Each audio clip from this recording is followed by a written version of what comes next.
Hi guys, it's Tijana with Pop Style TV, and we are here with Eric Javits, an artist turned accessories designer, well known all over the world. Hi Eric. Hi, great. Thank you so much for having us here. Thanks, glad to be here. In the hat world, amazing, so many amazing pieces. But first, tell me, how did you start your career? So you started as an artist. That's right, I had just finished art school and I wanted to make a hat for my friend Mimi Ferry, who's very beautiful and Persian, and we wanted to get into Studio 54 and I wanted her to be noticed so we would get ahead of the crowd. So I made her a beautiful little sapphire satin and black velvet pillbox which she wore perched forward on the head, and she had a strapless YSL cocktail dress on, and I threw on a white dinner jacket and we got in ahead of at least 100 other people. Wow. Well, your talent showed immediately, obviously. And then from there, you focused a little more on hats and accessories? Right. I really started with hats, and it wasn't until 1997 that I added handbags. Really by popular demand, women kept asking, can't we have handbags to go with the hats? And so I finally caved in and did it. So Eric Javits' line, tell me about the hats and the form, and what are they made of? Well, this collection is basically a man-made straw that I developed in 1995, and I've been tweaking the fiber content and the composition and the weave since then. So the ones you see now are the latest incarnation of Squishy, which is my registered trademark. And I'm famous for packable hats that are UPF 50 plus sun protective, which means they've been all tested for ultraviolet ray protection. So you know when you put this hat on, you're really safe in the sun. Of course, celebrities love you, and we very often see some of them wearing your pieces. But tell me about the first celebrity that noticed your work. Well, it really, I suppose it was Madonna in the mid-1980s. I was subcontracted through her stylist to do some hats for her Broadway show, Speed the Plow.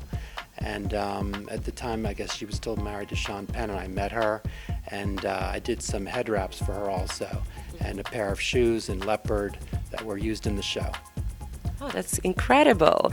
And then your collaboration sort of continued, right, throughout the years, because last year she wore another piece of yours, right? Yes, she wore something to the MTV Awards, I believe. It was like a flamenco boater style in black. And then also she used a special piece that was black velour, sort of a longhorn western style that I adorned with Swarovski crystals for a video that she made with Miley Cyrus, which was shown on MTV, a special. So let's talk about Linda Evangelista and the American Vogue cover. What did she wear? She had on a shell headpiece. It was just a headband with lots of shells that I put together. And that was in May of 1990. My primary focus is really, developing the styles that real women can wear. And, especially in, resorts and warm weather climates, and just, they love them because they rely on them. When you think that sunblocks need to be reapplied every 2 hours, they need the safety of a hat. And all dermatologists today are recommending to wear a hat in conjunction with sunscreen for sun protection. So you have a big inspiration, which is your partner, Mondo. So tell me about some pieces that he inspired. Oh, we went to Disney World and I made him some Mickey Mouse inspired, like Mouseketeer inspired hats to wear in bright colors and metallic gold. And he had fun in those and was photographed, and everyone wanted their picture taken with him. He became the attraction, not the scary rides. He's your biggest commercial, walking commercial. That's right. And when we were in Egypt a few years ago, he wore a beautiful metallic gold fedora, which also got a lot of attention, especially when we went camel riding and all that. So we had fun in that. And then there is a style that has his name, the Mondo hat, right? It's called the Mondo Cap. He named it, and he also told me what to make.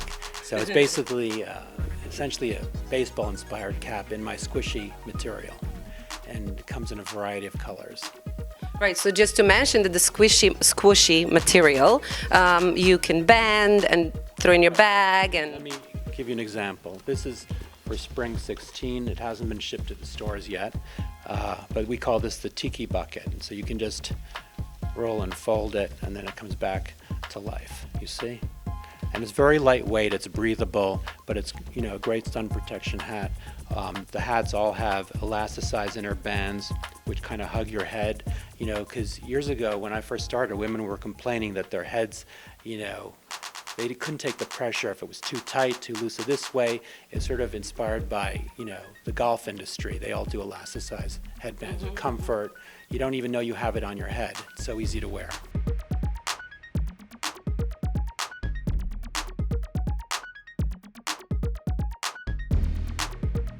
So Mondo, thank you for joining us. So you guys inspire each other through many, many years. First, I'd love to know how you met, and was the love of hats developed because you met Eric, or you were always, you know, into hats? Well, we met,